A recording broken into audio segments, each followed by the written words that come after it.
Welcome to the Reality Revolution. I'm your host, Brian Scott. I wanted to dedicate an episode today on coincidences, synchronicities. There is an amazing chapter on synchronicity in the book Reality Transurfing that I discussed in another episode, but I wanted to discuss it more because it's a lot of fun.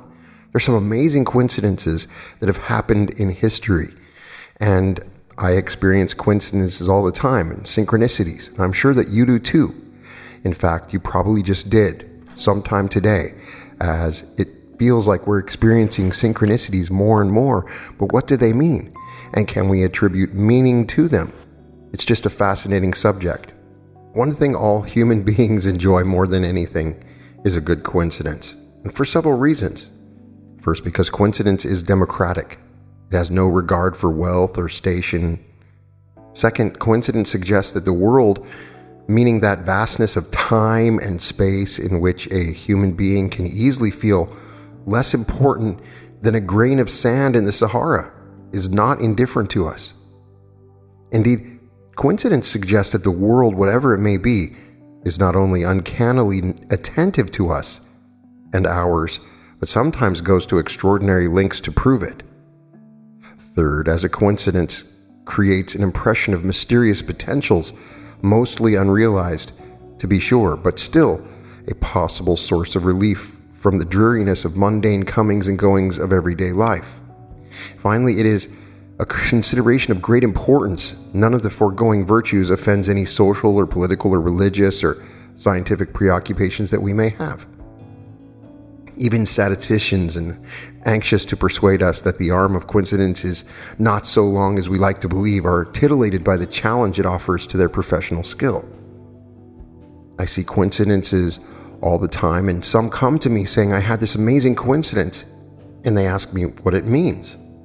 Now, of course, there is a portion of our brain that is looking for coincidences, and many of these coincidences would already be there. We just simply notice them. And in many cases, people think they're attracting a coincidence. They think of a yellow dress in the morning and they see a yellow dress later and they say, oh, Brian, I attracted that yellow dress, when in fact, the reticular activating device in their mind simply looked for a yellow dress and found it, and it was always there all along. Granted all this, the coincidence does enjoy a rare kind of unequivocal universal popularity. It is not surprising that all kinds of opinions and theories about it should abound. Are all events in the supposed absence of provable causal connections in fact coincidences? Are coincidences spurred into being by our latent psychic abilities? Do they exploit or reveal unities ultimately traceable to the mind of God, or the collective unconscious, or to the infinite kinship systems of innumerable rebirths? Does their value lie solely in what we learn from them of the mind's tendency to create the patterns it observes and to then invest them with meaning? Will coincidence eventually yield to the picklock of correct statistical procedure? With nets such as these being cast, perhaps the elusive coincidence creature will someday be captured and identified.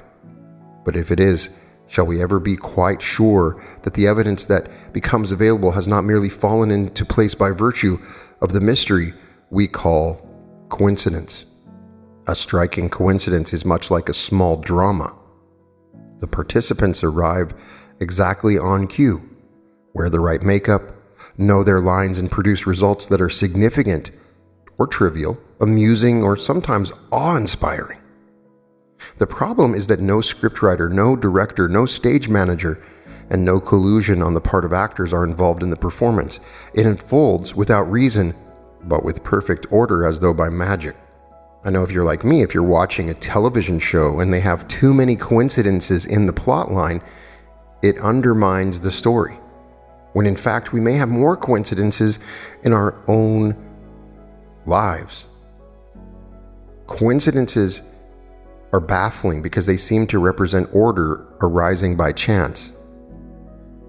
They resemble the results of an orderly causal process, but they do not have a causal connection that fits our experience. For example, Carl Jung's story of the beetle that flies into the consulting room just as a patient is recounting a dream in which such an insect enters her room has no discernible connection with the patient. It could not have known how to enter the room on cue. Furthermore, the patient who dreams of that liberating encounter has no way of knowing that it will occur or any means of ensuring that her response will be the one predicted by the dream. Sometimes you have to wonder if you created the coincidence because of your ability to create reality. The problem with coincidences is that they violate our notions of cause and effect, but supposing our notion of causality is wrong. In 1739, the Scottish philosopher David Hume published A Treatise of Human Nature, an analytical rejection of the commonly established ideas of causation. In philosophical terms, his arguments have never been fully rebutted in scientific terms. Much of what he maintained has been justified.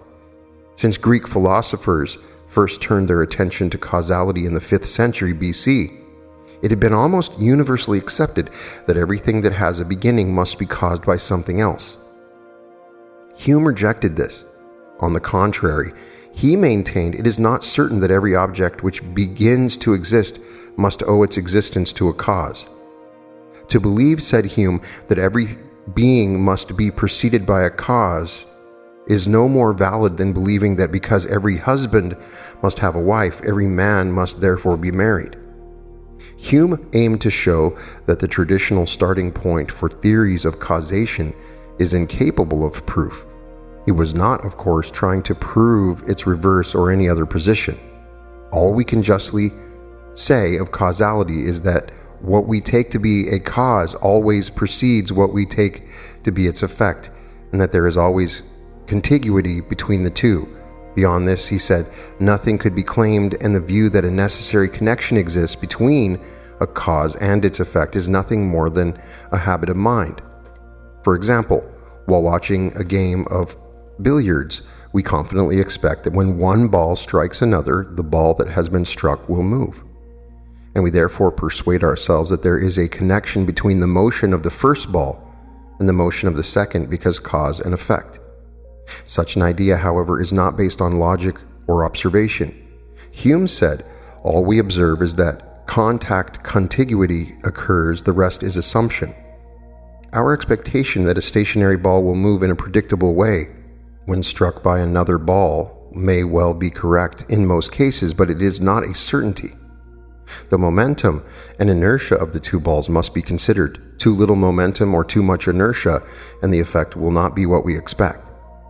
The materials from which the balls are made must be taken into account, and their soundness is one of the balls apt to shatter rather than move.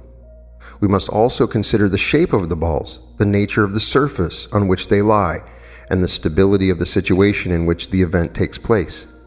Among all these variables and many more, we look in vain for an identifiable principle connecting cause and effect, and since we look in vain for it, we are under no compulsion to assert its existence or to accede to such assertions. Although Hume's arguments may appear to fly on the face of common sense, they have to some extent been vindicated by 20th century physics. At the subatomic level, ideas of predictability, which should pertain at least theoretically if causal connections could be found or even theoretically established, have been replaced by those of statistical probability. Established ideas of causality have come under fire at a macroscopic level, particularly among evolutionary biologists. For example, how can we describe the evolution of the reptilian egg in terms of cause and effect? Evolutionary theory holds that changes in organisms occur as the result of random genetic mutations. If one of these changes confers an advantage that allows the organism to produce more offspring, the change is likely to be inherited by the offspring and may eventually become normal for the species. But when we look at the reptilian egg or the mammalian eye or any number of other features and organs, we see that numerous events must have occurred simultaneously for the development to succeed. The shell, for instance, had to be impermeable and strong enough to protect the embryo. But unless the embryo had at the same time developed some means of liberating itself from the shell, this durable egg would have become a tomb.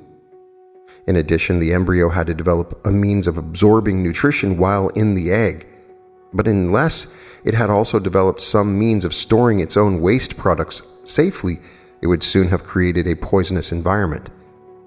Each of these developments, the durable shell, egg tooth, and so on, had to arise, according to evolutionary theory, as the result of random mutations. But between the mutation that produced the shell and those that produced the egg tooth, there have been no connection. They arose at random, nor between those concerning nutrition and waste disposal.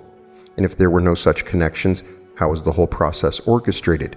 From this point of view, the reptilian egg must be seen as appearing without causal benefit and as representing the culmination of a series of wildly improbable coincidences. David Hume is well aware that his view of causality would be hard for people to accept when he ascribed the difficulty to the force of mental habits that condition our outlook. If he was right, if we expect causal connections, we have only ourselves to blame or congratulate. When we find coincidences a tantalizing and titillating affront to the common sense view we hold of the world. There is a variety of reasons for coincidence. We obviously don't know the actual cause. We look at literature from Neville Goddard where he says we know the real cause, and that comes from our own minds. And all we're seeing in the world is a chain of events that occur that initiated from our own minds, and we never really realize the truth of it. But there are so many amazing coincidences. I found a book called The Mysteries of the Universe, a Time Life book that's just amazing, and a variety of other places on the internet. And I wanted to share some amazing coincidences. And that's really the reason of this particular episode, because these fascinate me so much. And the more you bring up some of these coincidences, the more you realize the world that we know is illusionary, and the causes and effects that we think we know aren't exactly what we think. For instance, when Louis XVI of France was a child, an astrologer warned him to be always on his guard on the 21st of every month. The advice terrified the young child, and thereafter he refused to undertake any important business on that day. In spite of his precautions in regard to business, he was caught up in larger events on that date. It was on June 21st, 1791 that Louis and his queen were arrested at Verrines as they tried to escape the revolution. On September 21st, the following year, France abolished the institution of royalty and proclaimed itself a republic, and on January 21st, 1793, Louis XVI was executed. Because of that initial prophecy, did he create this linkage to the days of the 21st? It always does seem that there is a level of creation behind some of these coincidences. Another fascinating one is Thomas Jefferson was the author of the Declaration of Independence, and John Adams was one of its chief promulgators. Adams became the second president of the United States and Jefferson the third. The two men died in the same year, 1826, and on the same day, the 50th anniversary of the most important day in their lives, July 4th. Jefferson apparently willed himself to live until then. Before breathing his last, he asked whether it was the 4th. Adams, whose famous last words were "Thomas Jefferson still survives," outlived his compatriot by only 5 hours. Obviously, these linkages of coincidence have some cause that could be linked to their own minds. Another one, Augustus J.C. Hare, a well-known writer and artist in the Victorian period, had been given up for adoption in the 1830s when he was only 14 months old. Following his graduation from Oxford, he lived chiefly in Europe, making occasional visits to England. In his autobiography, Hare tells the story, "On the anniversary of my adoption, we all went over to Mannheim and dined at the hotel where 17 years before, I, being 14 months old, was given away to my aunt, who was also my godmother, to live with her forever as if I were her own child. When we returned to the station in the evening, on the platform was a poor woman crying very bitterly with a little child in her arms. Emmy Perrin went up to her and said she was afraid she was in some great trouble. Yes, she said, it is about my little child, who is only 14 months old, is going away from me forever in the train which is coming. It is going away to be adopted by its aunt. who is also its godmother, and I shall never, never have anything to do with it anymore. Another fascinating story, The Monk and the Painter, when Joseph Einer, who became a well-known portrait painter, was 18 years old. He tried to hang himself, but was prevented by the mysterious arrival of a Capuchin monk. This took place in Vienna in 1836. 4 years later in Budapest, Einer again tried to hang himself and was again prevented by the sudden appearance of the same monk. 8 years went by, and Einer, who had espoused a revolutionary cause, was sentenced to the gallows for his political activities. He was reprieved, however, at the instigation of a monk, the same Capuchin. Finally, in 1886, when he was 68 years old, Einer fulfilled his death wish and killed himself with a pistol. His funeral ceremony was conducted by the Capuchin monk, whose name, to the very last, Einer had never learned, according to Ripley's Giant Book of Believe It or Not. Another one from Ripley's Giant Book of Believe It or Not. In 1858, Robert Fallon of Northumberland, England, was accused of cheating in a poker game at the Bella Union Saloon in San Francisco and shot dead. Since money won by cheating, $600 in this case, was thought to be unlucky, the other players called in the first available passerby to take the dead man's place, confident that they would soon win the money back. By the time the police arrived, though, the new player had turned the original $600 into $2,200. When the police asked for the $600 so that they could pass it on to the dead man's next of kin, the young stranger proved that he was Fallon's son, who had not seen his father for 7 years. Another, during the Civil War, a group of Yankee prisoners was being transferred by train to a prison camp in Salisbury, North Carolina. One of the guards on the train was a 17-year-old named Beverly Tucker, and his duty was to guard a number of prisoners who spent the journey whispering together in a foreign language. As it turned out, they were speaking the dialect of their native Swiss canton and were plotting their escape. At a way station, they made their bid for freedom and found themselves encircled by the bayonets of the entire guard. They had the misfortune to be put in the charge of Bev Tucker, probably the only man in the entire Confederate Army who understood their language. He had gone to school in their native canton, according to Joseph Bryan's The Sword Over the Mantle. Another story, Henry Tragny of Marseille, France, fought 5 duels between 1861 and 1878. In the first 4, his opponents fell dead before a single shot had been fired. In the 5th, Tragny himself died, again before shots had been exchanged. On the wedding day of Princess Maria del Pozzo della Cisterna, who married Amadeo the Duke d'Aosta, the son of the King of Italy in Turin, on May 30th, 1867, was marred by these events. Her wardrobe mistress hanged herself. The palace gatekeeper cut his throat.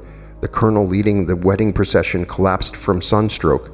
The station master was crushed to death under the wheels of the honeymoon train. The king's aide was killed by a fall from his horse. The best man shot himself. The couple did not live happily ever after, obviously. In another story, we hear about an assassin named Claude Volbon, murdered Baron Rodemeyer de Tazaron of France in 1872. 21 years earlier, the Baron's father had also been murdered by a Claude Volbon. The two assassins were not related. From a book called The Unexplained Mysteries of Mind, Space, and Time, Charles Wells was so famous that they wrote a music hall song about him, the man who broke the bank at Monte Carlo. In fact, Wells broke the bank 3 times. He was not a well-known gambler. He used no system. He was not in the least bit dashing. He was in fact a fat Englishman, and after his staggering successes, he was never again seen in the casino. The first 2 times he broke the bank in 1891, that is, won the 100,000 francs the bank allocated to each table. He did so by putting even money bets on black and red, and winning nearly every time. On the 3rd occasion, he placed his opening bet on the number 5 at the odds of 35 to 1 and won. He left his original bet on the number, adding his winnings to it, and won again. He did this 5 times all told, and each time the number 5 came up for him. The bank was broken again, and Charles Wells left quietly with his winnings. He was said by some who had met him to be a slightly sinister man. On July 28, 1900, King Umberto I of Italy and his aide-de-camp, General Emilio Ponzio Vaglia, arrived in the town of Monza, a few miles outside Milan. Next day, the king was to present the prizes at an athletic event. The night of their arrival, he and his aide went to a small restaurant for dinner. As the owner was taking their order, the king noticed that he and the padrone were virtually doubles in both face and build. He remarked on this, and as the two men talked, an extraordinary series of parallels emerged which caused both of them to marvel. The two men were born on the same day of the same year, on March 14, 1844, and in the same town, and each was named Umberto. They had both been married on April 22, 1868, each to a woman called Margarita. Each had named his son Vittorio, and on the day of Umberto's coronation, the other Umberto had opened his restaurant. The king was staggered by these coincidences and asked the restaurant owner how it could be that their paths had never before crossed. In fact, Umberto told him they had been decorated for bravery together on 2 occasions. The first time in 1866, when Umberto had been a private and the king a colonel, and the second time in 1870, when each had been promoted to sergeant and corps commander. With this final revelation, the padrone returned to his duties, and the king, turning to his aide, said, "I intend to make that man a cavalier of the crown of Italy tomorrow. Be sure he comes to meet." The following day, true to his word, the king asked for his double, only to be told that the man had died that day in a shooting accident. Shocked, the king asked his aide to find out when the funeral was to take place so that he might attend. At that very moment, 3 shots rang out, fired by an assassin. The first of them missed the king, but the second 2 pierced his heart and killed him instantly. This was from Ripley's Ghost Stories and Plays. Franz Richter, a 19-year-old volunteer in the Austrian Transport Corps following World War I, was admitted to the hospital suffering from pneumonia. In the same hospital was another patient named Franz Richter, also 19 years old, also suffering from pneumonia, and also a volunteer in the Transport Corps. Both men were born in Silesia. In another example, 3 Englishmen traveling by rail in Peru one day in the 1920s found themselves to be the only occupants of their passenger car. Introducing themselves, the first man's surname was Bingham, and the second man's Powell. The third man was Bingham Powell. Another one you could call the bouncing baby. Joseph Figlock was walking down a street in Detroit in the 1930s when a baby fell on him from a high window. A year later, the same baby fell on him again from the same window. Figlock and baby both survived. Another one night in June of 1930, Alan Falby, captain of the El Paso County Highway Patrol, was in hot pursuit of a speeding truck in El Paso County, Texas. The truck showed to take a corner, and Falby rammed into it at full speed. The collision ruptured an artery in his leg, and if Alfred Smith had not stopped to give him first aid, he would almost certainly have died. As it was, the tourniquet that Smith applied stopped the blood flow, and an ambulance reached Falby in time to save his life and his leg. After several months in a hospital, Falby was well enough to return to his job. 5 years later, Falby was again working the night patrol when he received a radio message to assist at a bad accident on US 80. A car had smashed into a tree and the man was in critical condition. Falby arrived at the scene before the ambulance and found an unconscious man in the car. He had severed an artery in his right leg and was bleeding to death. Falby applied a tourniquet and managed to stop the bleeding. Then he stared at the victim. It was, of course, Alfred Smith. "It all goes to prove," Falby said later, "that one good tourniquet deserves another." A personal story I have about a cousin who we lost their son in a tragic accident from carbon monoxide, and he was a gardener who took care of trees. And driving home from the funeral, my cousin picked up a gardener on the road who was walking along and was concerned that he might die of carbon monoxide poisoning. He had the same name, and he was a gardener that worked on trees. Another one, when TV talk show host and columnist Irv Kuppinked Cup to his friends was in London to cover the coronation of Elizabeth II in 1953. He stayed at the Savoy Hotel. In one of the drawers in his room, he was surprised to find some articles belonging to an old friend of his, the basketball impresario Harry Hannon, then with the Harlem Globetrotters. He was even more surprised when 2 days later he received a letter from Hannon, who was staying at the Hotel Maurice in Paris just then. "You'll never believe this," Hannon wrote, "but I've just opened a drawer here and found a tie with your name on it." Another story we get from Eric W. Smith, a metallurgist with the English Steel Company. He lived in a quiet suburb of Sheffield called Ecclesall. Behind his house were woods where people used to ride in the spring and summer, and it was Smith's habit to stroll there, enjoying the peace and quiet and collecting horse manure for his tomato plants. For this purpose, he carried with him a small dustpan and an old oilcloth shopping bag. One day in the late 50s, as he was quietly making his way along a woodland path, pausing now and then to scoop up some manure for his tomatoes, he saw a figure slowly approaching him along the path, a man whose progress was also interrupted by stooping and shoveling. Clearly, Smith thought he was another man who appreciated the virtues of horse manure. Midway between the two men was at a bench, and reaching it simultaneously, they sat down.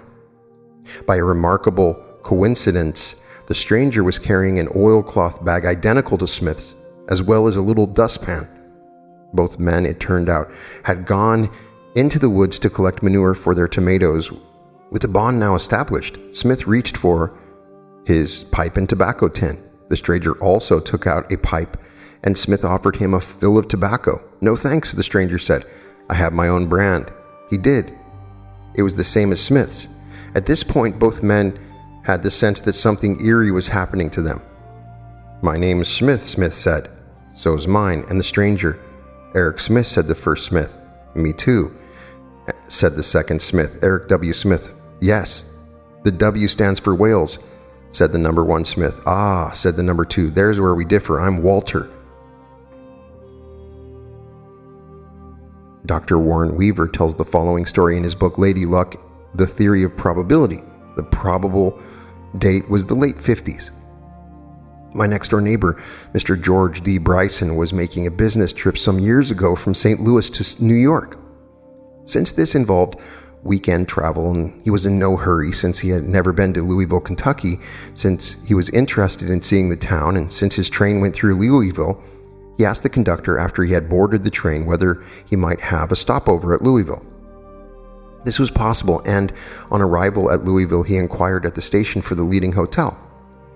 He accordingly went to the Brown Hotel and registered, and then just as a lark, he stepped up to the mail desk and asked if there was any mail for him.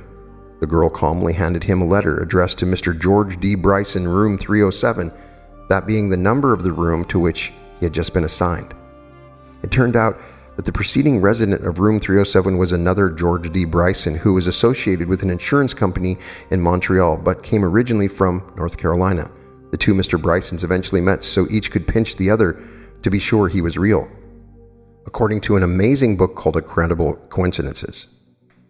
Now, one of the most famous coincidences around is the story of Lincoln and Kennedy, two of the most tragic and dramatic deaths in American history, the assassination of Presidents Abraham Lincoln and John Fitzgerald Kennedy. Number one, Lincoln was elected president in 1860. Exactly 100 years later, in 1960, Kennedy was elected president. Two, both men were deeply involved in civil rights. Three, both men were assassinated on a Friday in the presence of their wives. Four, each wife had lost a son while living at the White House. Five, both men were killed by a bullet that entered the head from behind. 6, Lincoln was killed in Ford's Theater. Kennedy met his death while riding in a Lincoln convertible made by the Ford Motor Company. 7th, both men were succeeded by vice presidents named Johnson, who were Southern Democrats and former senators. 8, Andrew Johnson was born in 1808. Lyndon Johnson was born in 1908, exactly 100 years later. 9, the first name of Lincoln's private secretary was John. The last name of Kennedy's private secretary was Lincoln. 10, John Wilkes Booth was born in 1839, according to some sources. Lee Harvey Oswald was born in 1939, 100 years later. 11, both assassins were Southerners who held extremist views. 12, both assassins were murdered before they could be brought to trial. 13, Booth shot Lincoln in a theater and fled to a barn. Oswald shot Kennedy from a warehouse and fled to a theater. And 14, Lincoln and Kennedy each has 7 letters. 15, Andrew Johnson and Lyndon Johnson each has 13 letters. And 16, John Wilkes Booth and Lee Harvey Oswald each has 15 letters. In addition, the first public proposal that Lincoln be the Republican candidate for president, in a letter in the Cincinnati Gazette, November 6, 1858, also endorsed a John Kennedy for vice president, John P. Kennedy, formerly Secretary of the Navy. I'm incredibly tempted to read about 2 or 3 more hours of coincidences, and I can go through personal stories of coincidences, and I would love it if you could share real major coincidences that you've had in your life in the comments. The point is, if we start looking at these coincidences, we realize the illusion that we live within. We see a story on TV and we see lots of coincidences and we say, oh, that's not realistic. That is not real. Obviously, it's just a story. It's imaginary. It's an illusion. But we go through life thinking we live in this real world, when in fact, when we become aware of all of these coincidences, we become aware that the world is an illusion. Now, many of these coincidences could very well be examples of the power of thought and reality creation. And in many cases, I think that is definitely what is happening. There's so many amazing coincidences, and it's really a question that we can never truly answer. Are we causing the coincidence?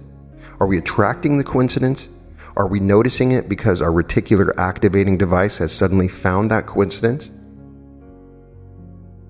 There is no way for us to truly know. My intuition tells me that as we become aware of our ability to create reality, and as we create reality more and more, we will see more and more of these synchronicities and coincidences. If you ever see 1111 and then there's a coincidence with it, that's one example. And one thing I think that's happening is we see coincidences and they tell us something. My higher self is communicating with me, my guardian, my guides are communicating with me, and they use the coincidence to point out things in my reality. I might be walking along and there is an obvious coincidence. And then in those moments, I will stop and really analyze what was going through my mind, what was happening in that moment. And it unlocks profound bits of wisdom that I might not have had. I would love to get your stories. I think this is important. I want to hear about your coincidences. I want to know, after you listen to this episode, of what kind of coincidences that you're experiencing. There are so many awesome ones, and there's so much interesting stuff about coincidences. We are all aware that the world is subject to the laws of causality, in which every effect has its cause, at least as we understand it. Cause is usually understood to mean some kind of action. The problem is that thoughts are usually perceived as an instruction to a subsequent action, and not as the transmission of a physical energy capable of influencing the world around us. Nonetheless, the facts are stubborn and will eventually have their way. The unexplained phenomenon of what Vadim Zeland calls outer intention has not been totally ignored by science. Carl Jung, the great Swiss psychiatrist we mentioned earlier, carried out research into the phenomenon linked to the interaction between thought and material reality. And Jung analyzed hundreds of curious instances which appeared to be unaccountable coincidences with no visible cause. Jung defined this kind of coincidence as synchronicity, and that's where we get the original idea of synchronicity. And I would check out his lecture called On Synchronicity. He provides a classic example from his personal practice. On April 1st, 1949, I made a note in the morning of an inscription containing a figure that was half man and half fish. There was fish for lunch. In conversation, someone mentioned the custom of making an April fish of someone. In the afternoon, a former patient of mine, whom I had not seen for several months, showed me some impressive pictures of fish. In the evening, I was shown a piece of embroidery with sea monsters and fish in it. The following morning, I saw a former patient who was visiting me for the first time in 10 years. She had dreamed of large fish the night before. A few months later, when I was using this series in a larger work and had just finished writing it down, I walked to a spot by the lake in front of the house where I had already been several times that morning. This time a fish about a foot long lay on the seawall. I had no idea how it could have got there. I cannot resist citing another extract from Jung's lecture about a principle you might have learned about. Jung writes, "I could tell you a great many such stories which are in principle no more surprising or incredible than the irrefutable results arrived at by Rhine," with reference to the experiments involving extrasensory perception. "And you would soon see that almost every case calls for its own explanation, but the causal explanation, the only possible one from the standpoint of natural science, breaks down to the psychic relativization of space and time, which together form the indispensable premise for cause and effect relationships." My example concerns a young woman patient who, in spite of efforts made on both sides, proved to be psychologically inaccessible. The difficulty lay in the fact that she always knew better about everything. Her excellent education had provided her with a weapon ideally suited to this purpose, namely a highly polished Cartesian rationalism with an impeccably geometrical idea of reality. After several fruitless attempts, Jung says, to sweeten her rationalism with a somewhat more human understanding, I had to confine myself to the hope that something unexpected and irrational would turn up, something that would burst the intellectual retort into which she had sealed herself. While I was sitting opposite her one day with my back to the window, listening to her flow of rhetoric, she had an impressive dream the night before, in which someone had given her a golden scarab, a costly piece of jewelry. While she was still telling me this dream, I heard something behind me gently tapping on the window. I turned around and saw that it was a fairly large flying insect that was knocking against the window pane from outside in an obvious effort to get into the dark room. This seemed to me very strange. I opened the window immediately and caught the creature in the air as it flew in. It was a scarabed beetle, or common rose chafer, whose gold-green color most nearly represents that of a golden scarab. I handed the beetle to my patient with the words, "Here's your golden scarab." This experience punctured the desired hole in her rationalism and broke the ice of her intellectual resistance. The treatment could now be continued with satisfactory results. These examples of coincidence should be doing the same to you. If you're coming from a scientifically rational point of view, explain all these coincidences. I can give you hours and hours more of examples throughout history.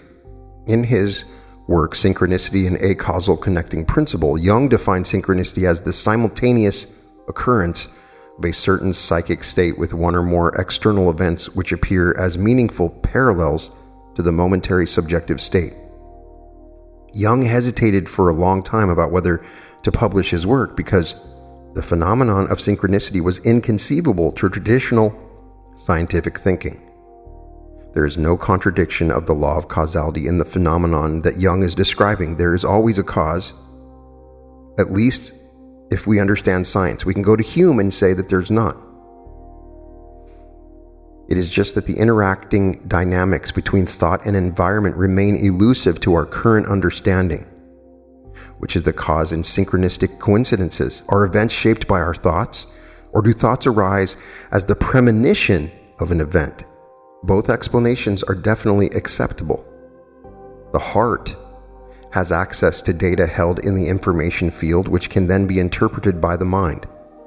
The mind in turn shapes thoughts which, under the condition of unity of heart and mind, can be manifest as physical reality. These tenets lie at the very core of the reality creation model. All phenomenon related to the impact of thought energy having on the surrounding world can be substantiated by the well-known theorem put forth by the quantum physicist John Bell. The theorem sounds, there are no isolated systems. Every particle in the universe is in instantaneous, exceeding the speed of light, connection with every other particle. The entire system, even if its parts are separated by huge distances, works as a unified system. This theorem has been theoretically proven and is already substantiated on a practical level. Despite the fact that instantaneous connection contradicts the special theory of relativity, which claims that energy cannot move faster than light, the theorem has its place Spooky action at a distance is what Einstein called it. But I'd really love to get your thoughts on this and the coincidences in your life and what they tell us about the world around us, if they're signals, if they're symbols, if they're guideposts, or if they're just random. But I think they're important, and I would love to discuss it, and I would love to create a place for us to discuss your coincidences and share with me if they meant something to you, if they were unbelievable, if they changed the way you viewed the world. I have a feeling once we start reading the comments to this video, it's going to be pretty astonishing. In any case, you can find all episodes of The Reality Revolution at therealityrevolution.com. And welcome to The Reality Revolution.